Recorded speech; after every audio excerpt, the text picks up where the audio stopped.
নমস্কার বন্ধুরা, গায়ত্রী রান্নাঘরে সবাইকে স্বাগত জানিয়ে শুরু করছি আবার একটা রান্না।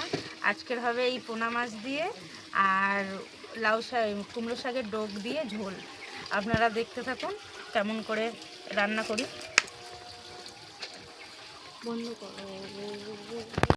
এবারে ধুয়ে রান্নার কাছে চলে যাব।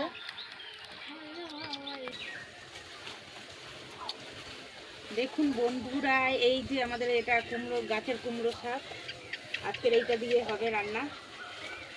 কুমড়ো শাক দিয়ে কে মাছের ঝোল খেয়েছেন আমার কমেন্টে অবশ্যই জানাবেন। কুমড়ো শাকের মাছের ঝোল।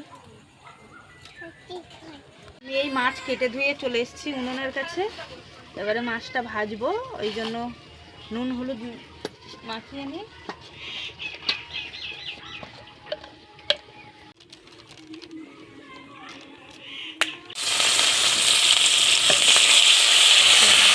মাছ যদি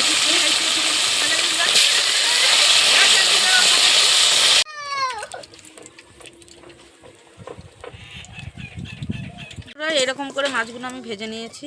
আমার মাছগুলো সব ভাজা হয়ে গেছে। কড়াইয়ে তেল দিলাম, সাদা তেল, আপনারা সরষের তেল দিয়েও করতে পারেন। জিরে দিয়ে দিয়েছি, পেঁয়াজ কুচি, লঙ্কা কুচি, এই সাদা লঙ্কা আর পাকা লঙ্কা মিশিয়ে,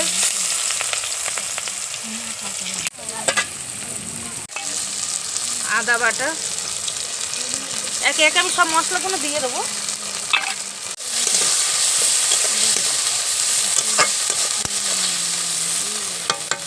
গুঁড়ো, এই হলুদ গুঁড়ো সব দিয়ে দিয়েছি।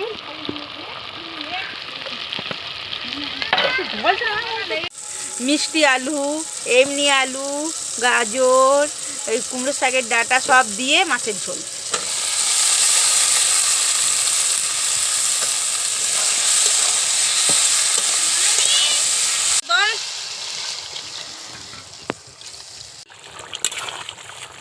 ও অসাধারণ ঝোল দিয়ে আর একটু জাল করে নেবো, ঝোল করেছি কুমড়ো শাকের ডাঁটা দিয়ে। কারা কারা খেয়েছেন কুমড়ো শাকের ডাঁটা দিয়ে পোনা মাছের ঝোল আমার কমেন্ট করবে অবশ্যই।